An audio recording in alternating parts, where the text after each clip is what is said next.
Next speaker is Dr. Murli. Dr. Murli is currently the Chief of Clinical Services at Manipal Hospital. And since 2002, he's been involved in establishing, developing, and implementing quality management tools in Manipal hospitals. He is a neurologist by profession, but has a strong passion for healthcare quality. He was involved in drafting national standards for hospitals by the QCI. He's a founding member of NABH and the chairman of the technical committee of NABH. And he's also the mentor for accreditation committee. There's nobody in NABH hospitals or any organization who doesn't know Murli as a, and his performance, so his experiences, which he's going to share today on performance appraisal for clinicians, is a very important tool for HR management.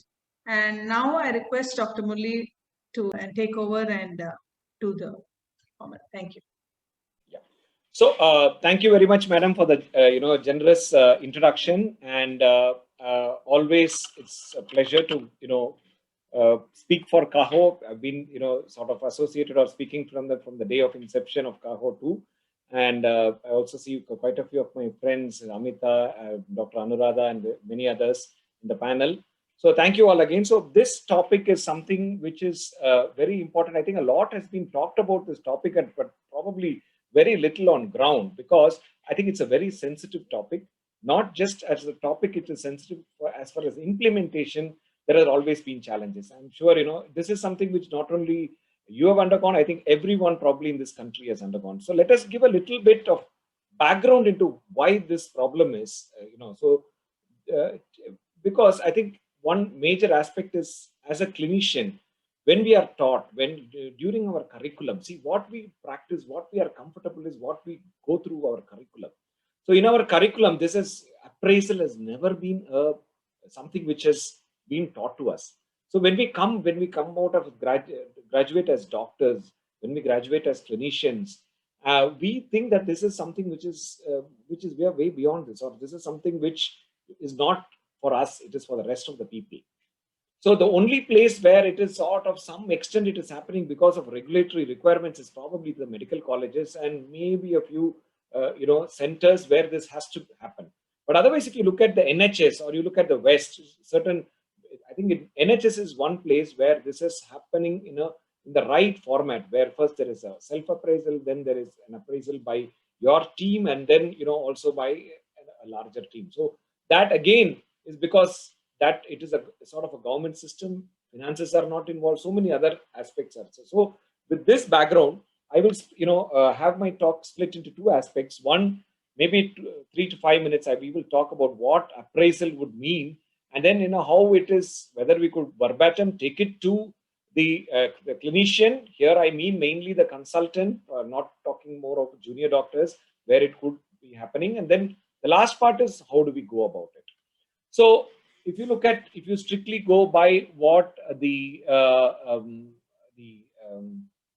textbook definition is, that it is the act of examining someone or something in order to judge their quality, success, or needs.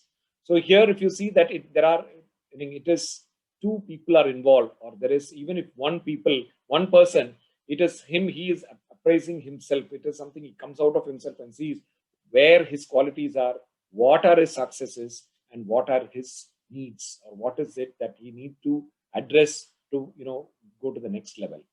So usually it's an annual, as we know. In Indian scenario or majority of the corporate scenario, they look at an overall performance review. It's not just restricted to clinical. It may be clinical skill achievements, how interpersonal skills, communication, various aspects. And so as we said, it also, in addition to skills, looks at the achievements, growth or the lack thereof. So this is one thing which could be interpreted in whatever way you want. Growth is something which could be interpreted, but here we look at it as a comprehensive professional growth, academic growth, financial growth, and so on. This is a confidential dialogue where only it's either the employer-employee or the appraiser and the appraisee who is there. They review his or her work. They also provide an opportunity. This is one area where it provides an opportunity for feedback. It also helps to chart their progress within the organization, where they were, where they are now, and what is the future, and plan the resolution of any problems if that has been identified. So that is why it is very important. So in a clinician point of view, at least if you have it annually once, it gives you an opportunity to have an interaction with that clinician at least once on a one-to-one basis, without his peers or without anyone else distracting him, or without any, he wouldn't have a sort of an apprehension that what he would want to talk. So in a typical scenario, appraisal has three basic functions. One, as we said, it gives feedback to the employee or to the whoever is the person who is on the other side. It could be the clinician. It also helps to serve to modify his or her behavior for a more effective working habit or a more effective communication. And then it also, back end, it provides data to the administrators, managers, which can help them, look at how to give assignments, compensations, and so on and so forth. Now, there are few drawbacks, because whatever you put KRAs, various other factors, there is a subjective nature, more so in a healthcare, because as we said, in a corporate setup, in my department, I'm a neurologist. Probably the appraisal of mine would be done by, someone, meaning if I have my head of the department doing this, sometimes there is always a question of subjectivity coming in. So there would be someone from the administration also involved. So what I'm trying to say is that there could be some subjectivity involved. It may not be very comprehensive, because many a times it is the administrators who are doing it, and then it may not really be fully comprehensive. And sometimes you cannot compare, because different institutions, say even at one chain of hospitals, the way appraisal is done in one place could not be the same in the other location, or even within a same hospital between departments. There is a little probability of a bias. These are some of the drawbacks, but still, it is an important tool which I think every hospital should do, and we will see how to start with for every clinician, because as I said, it gives an opportunity for the hospital to interact with that clinician at least once and take his feedback. More important, of course, you give a feedback, but it's also important how you also take feedback from it. So as we saw, clinician appraisal is a little unique compared to the rest, because it is a new practice in our country. So as we said, we have been talking about this. Probably this edition of NABH has it as one of the requirement. We have been talking in different forms. Some of them will say it is, when we go for assessment, some of the assessor, we had a thing saying that they are not employee, they are actually contractual, so they don't come into it. It doesn't talk about clinician and so many other things, but I think there has been a clarity in the new standard that it has to be for every clinician. So it's a new practice in the country. Engagement models are different. So some of them are on a, say, fee for service, some of them part-time practice, some of them full-time practice. So that is why it is also, it becomes a little challenging to have this in the system. Diversity, as we had already seen, individual practitioners, it is more often individual practitioners in many instances. It may not be even a group. So even within a department, each one is an individual. So appraisal done by that head of the department may not really truly reflect the proper appraisal. So many a times it is a medical director or the medical superintendent who may not have complete knowledge of that particular department. So that is where why it is different from a normal appraisal. Culturally, we are still not yet adapted to that. So this is a change management. So please consider clinician appraisal as a change management. That is the only way where we could go forward and take baby steps. So your goal of appraisal may take a few years, but you have to take baby steps. So that is where we need to start from. Now, the purpose, as we said, why do we need? So many a times the clinician asks, why do we need? You are seeing my outcomes. Patients are happy. The insurance companies are happy. The hospital is happy because I'm generating business. Why it is important? As I said, one, it gives a reassurance that the clinical delivery is optimal. It also, gives you a reassurance in terms of skills, competence, time spent by the consultants, and so on.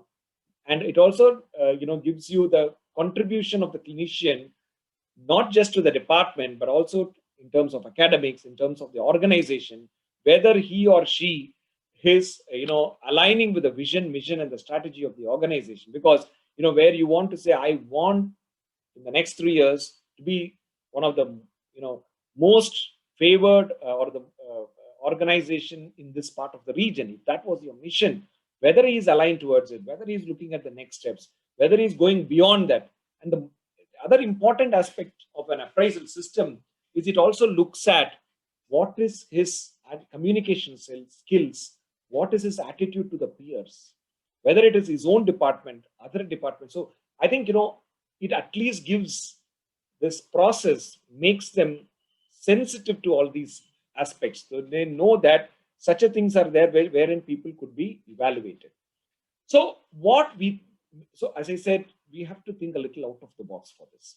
We will not be able to, many a times people start with appraisal straight and they, fall flat, and or it is done for the sake of doing. It is not done with spirit and intent. So how do we go about this? First is, probably have some of the senior consultants talk about this idea, sensitize them to the process. Just talk about this in an informal gathering. Take feedbacks. Tell them, if we have, this is what happens in the West. This is what happens in many matured systems around the world. How do you think it will work? What do you think will be the challenges? So what happens is, one is people have to feel comfortable talking about this. That is the first important thing. So also take feedbacks. How are you going to do that? How should we do it? And then the feedback, should, first be part of some discussions. And then, slowly you also, go to the next, that is, talk about the support he or she needs, talk about his growth, talk about their training needs. So all this in a group, if we start talking about this is what we are going to look at, then there may be probably some, feel that it is not to find the faults. It's not a fault finding. It's not to be punitive. It is only going to help him, probably fare better, fulfill their aspirations and so on. So that, and also initially start as a self-appraisal. So that's what I'm going to show. Don't go into a more of a self-assessment. So where they are getting tuned to what is there. Don't, and initial parts of the appraisal could just be, call them, you give them a form, ask them to do a self-assessment, parameters you fix based on a proper appraisal system, just take it from them, have a chat with them. That's enough. That itself is an appraisal. And then, improve the process year on year. As I said, let's take baby steps. When you're doing a talk with them, have a sort of a checklist with you, which is for every consultant, so that you don't miss any one of them. And it is very subtle. So you have to do it very discreetly to start with. Start with the greeting. Ask them, how was the year? How did you go about? How does it go about? Yes, I know COVID has been very tough. How were you able to manage? Talk about their family. Make them feel that this is a process which is going to be beneficial for them. What is it that you are able to achieve? What were the gaps? What is it that we could have done better? How we could have supported you better? I'm sure many a times we don't want to ask this question, because they will give you 101 things that what a management has not done. I've been on both sides. I'm a clinician as well as sitting on the management. So I know many a times we do not want to ask, because they would give 101 things. Just listening to them, will make them feel, yes, you also care about it. Maybe out of the 10 or 20 things, you may be able to just address one, but listen to them. Professional and academic achievements, note down. What I would suggest is, one of the important ways of appraisal is, for every clinician, you have a page. Note down suppose he has done submitted he has published a paper. Note down. Suppose there has been a very great appraisal of, appreciation by a patient. Note it down in that page. Suppose there has been some challenges, you can also note down. So when you sit with them, you can say, talk about the achievements, what he has done. Talk about the successes. So that will make them feel good. And of course, when it comes to some challenges, you can also talk about that. Next important is, people always want growth. See, doctors are the most, I would say, very, very logical. They always know maths better than probably some of the mathematics. Talks about growth, not just financially. Talk about new things, what you are excited, your organization, what he is excited, what are the academic support you can give, what are the training needs you can address. So it should be on varied features, so that will reinforce their commitment to the organization. That is what you are looking at. Feedback from patients and peers, communication skills. What is it that he could do better, or what is it that he has done better? And of course, orientation to the your organization and the year ahead. So these are some of the points which you could discuss, this is just a suggested checklist. There could be more or less depending upon what the organization requirements are, and just talk to them. So as we see, the aim of the appraisal is for an opportunity to have a structured meeting. This should be the first aim with every single clinician of the organization, and also give an opportunity for the clinician or the consultant to express himself or herself, identify individual needs and the department needs, opportunity to discuss positive feedbacks and challenges, and effective communication. So this should be the aim of the appraisal to start with. So once people see a value in it, they will probably be more oriented, more interested, more participative. Now I will just this is my last slide. So what I will do is, this is what we had started, when we had taken baby steps a few years back. So what we did is, we said, we didn't even call it as an appraisal. We called it as a self-assessment form. So when we did the self-assessment form, just a second. So we had 4 or 5 important parameters. We looked at what is good clinical practice. We said, you rate yourself. So appraisal is actually, it's a two-way thing, but in this we said you rate yourself, and we could just maybe have a quick chat, that's all. So we said, you look at your good clinical practices, maintaining good medical practice, working relationship with others, because that's very, very important within your department and outside, relationship with the patients, teaching and training. So we said, see, for the first part, this is more of a general. We said you rate yourself between 1 and 5. Ability to assess. So here, what happens is, even if he puts 5 for everything, or he says best for everything, at least he is going through it. He knows that awareness builds up, sensitization happens. He knows this is what people would look for. This is what my patients will look for. This is what my other colleagues will look for. So ability to assess, initiate appropriate investigations, practical skills, and operative. I'm sure most of us would put 5, but it makes us at least get aware of it. So good clinical practice would be, I'm honest and trustworthy, whether I agree, strongly agree, disagree, neutral, and I do not have health problems that may put patients at risk. I am aware and respect the gender sensitivity. So this will also help you address many other issues.